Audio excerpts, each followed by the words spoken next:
It was 36 words and spoken in about 12 seconds, and it was the best motivational speech I've ever heard. You're getting a solo show today, and I'll tell you that story on this episode of The Underlayer. This is a show that uncovers the hidden narratives beneath success, ambition, and the roles we've learned to play. I'm David Young, your host, and I work with high-performing execs and founders to stop hiding and use storytelling and humor to tell the story that they've been holding back. And today I am joined by absolutely nobody. I had a surprisingly hard time getting guests on the show, so you're just getting me today. I either get no response or a response saying let's do it, and then I never hear from them again. So apparently ghosting is the new thing. Nobody wants to come on and tell their story. So you're getting mine today from 1992, and I think you'll like it and get something from it. So let's do it. Now, I looked it up on the online calendar. It was December 18th, 1992. It was my senior year of high school. I was playing varsity basketball, and we had a game that night. It was the last day of school, so we were getting ready to enter our 2-week winter break, which we were very excited about. And our coach had promised us that we were going to get the next week off after that game. So 7 days off through Christmas, and then we start practicing again. We weren't playing any holiday tournaments that year. The game that night was a special game. It was against a new high school that was built in the county that I grew up in. So our high school was the old established one, and the population had expanded, and they built a new school on the other side of town, about 15 minutes away. And that night we were playing them, and we were not only playing this new school, but we were playing them at their brand new gym. School gym, very fancy, very nice, a lot of lights, very bright. So it was a big deal for first new high school in the county in a really long time. And most of the kids that were going to that school would have gone to our school, but they, based on where they lived, were now going to this school. So it was important, to be, as the established school, to be, to show like our dominance, and we're still at the school, and you can't beat us at sports and all that kind of stuff. So there's a little bit of that going on. So there's a little bit of extra pressure on us to make sure that we won, and we weren't beaten by kids that would have played on our team or wouldn't even have made our team, or would have made it and not played, but we didn't want to lose to them. So there was a little bit of spice, kind of a big deal in the county. So the way that this sets up, so Friday, so there's a freshman game at 4:30, JV game at 6, and then our varsity game at 7:30. And the way that we set that up travel-wise is the freshman team left on their own bus shortly after school was out. So they go and get ready, and then we leave with the JV team around, say, 5 from our high school. We take the bus over, and then we sit in the stands. We have our nice dress clothes on, and then the JV team gets ready to play. We watch usually the end of the freshman game, if it's still being played, which it usually is, and then we would watch the warm-ups in the first half of the JV game, and then at halftime, then we would, once they're done with their halftime and they come back out for the second half, then we go in the locker room and we change into our uniforms and warm-ups, and we get ready to play. That was the standard setup. And again, on this night, a little extra buzz in the gym. Friday night games were always fun, and a little bit more hype to those with the weekend, but because it was winter break and we were getting time off, it was just and the game against the new school. So it was a little different. That game was actually broadcast on radio, which was not a common thing back then, but there was a local guy who did some of the bigger games in the area from time to time, and so he was there with his crew, and they were broadcasting that game on radio. I'll get to that part later, but so that usually if he was there, it's a little bit bigger. Now, the freshman team lost. We watched them lose, and then the JV team was losing at halftime when we went in. And then once we go in, we can't see, what's going on, but we weren't paying too much attention to it. So halftime is over, and the JV teams come back out. And so we go in now to the locker room. We start getting ready. So we're in there, we're getting loose and getting changed, and, ankles taped and ankle braces on and jerseys and uniform. We just had, I think we had like zip up warm-up jackets. We did not have warm-up pants. Anyway, so we're in the locker room, and like I said, it's late. School's out. We're getting time off, and it's pretty jovial, pretty good mood. We weren't too worried about the outcome. I think we thought we would win. Felt pretty good about winning. Our team was okay. I think we finished that season at 500. We were pretty competitive. We typically didn't lose to teams that were worse than us, and we sometimes beat teams that were better than us. But we didn't have a ton of talent, so we did have to play. We couldn't just take the court and win.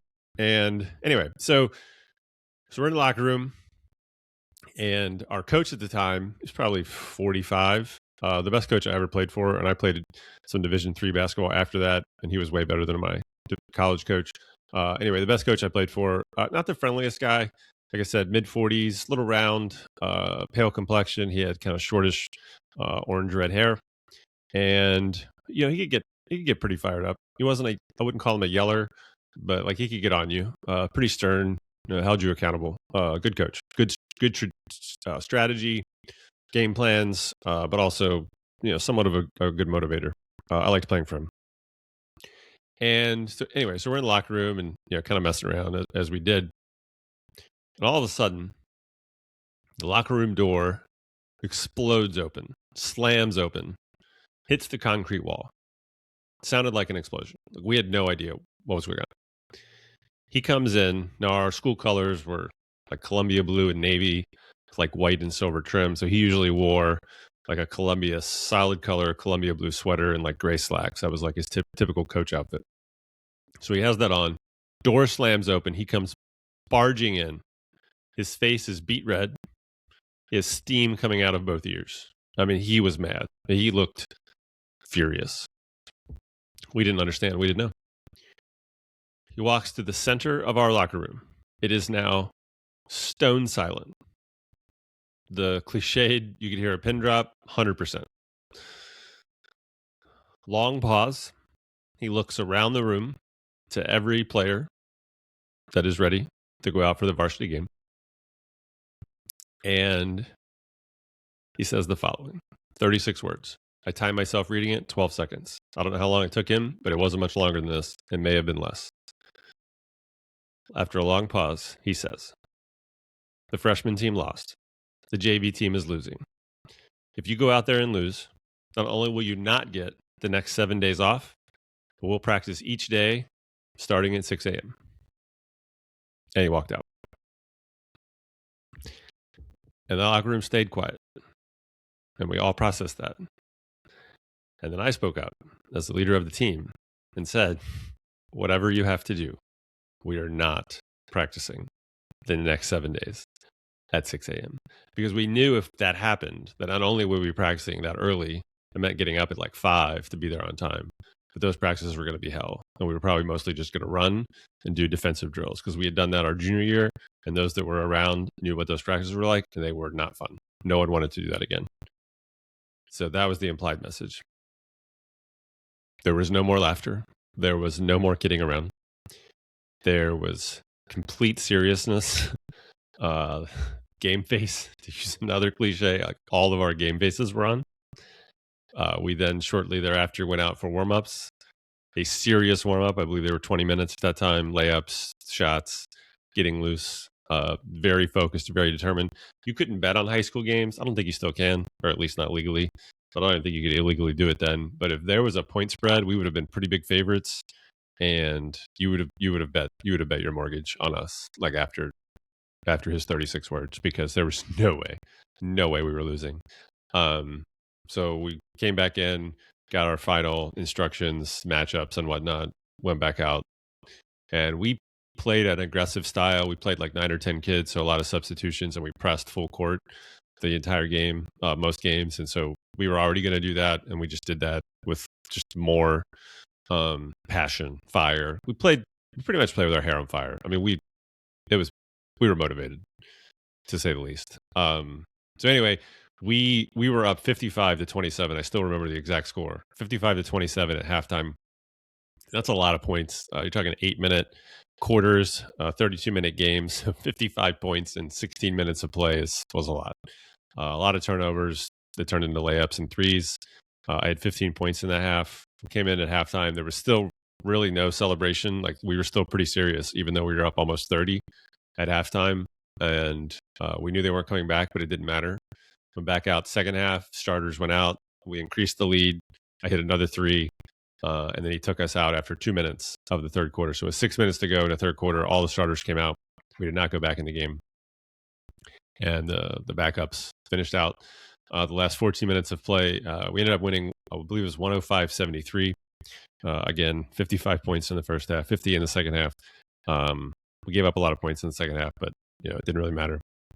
And everybody was pretty pleased. Even our coach, he was like, "All right, like the freshman and JV team couldn't do it, but you guys came through, and we got our week off, and everybody went home happy." Um, so the ironic part about the game being broadcast is, when I was a kid, like 10 or 11, I've told the story before, but if you'd asked me what I wanted to do, like when I grew up, it would have been I wanted to play in the NBA. I didn't realize that I was not even going to be close to good enough. Um, but if you'd asked me what my backup was, like, oh, I want to, if that didn't work out, what would I want to be? And I would have said, a sports broadcaster. And then, of course, I took 0 steps my entire life to make that happen. Different story.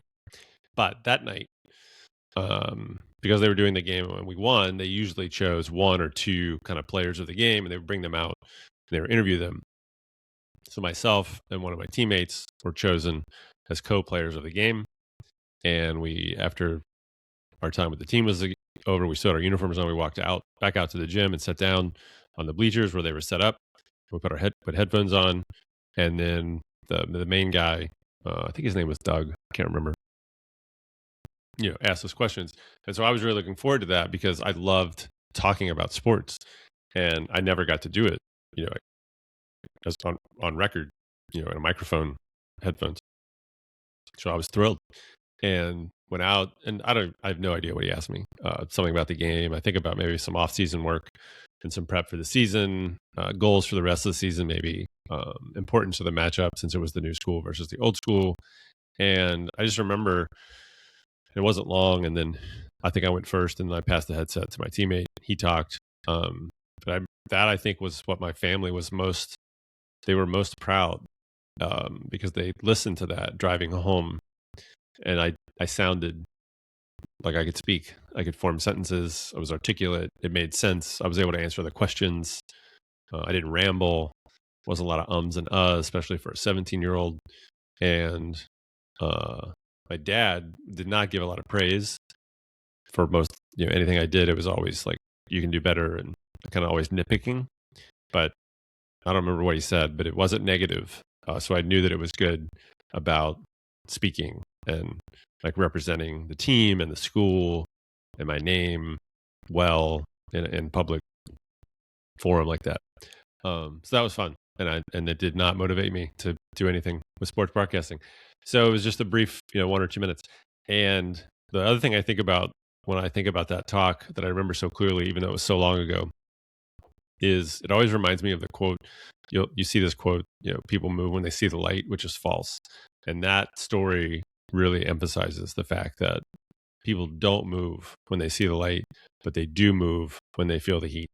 And him threatening us with not only losing our week off, but having to come to those early morning practices, that was heat. Like, we felt it, and nobody wanted it.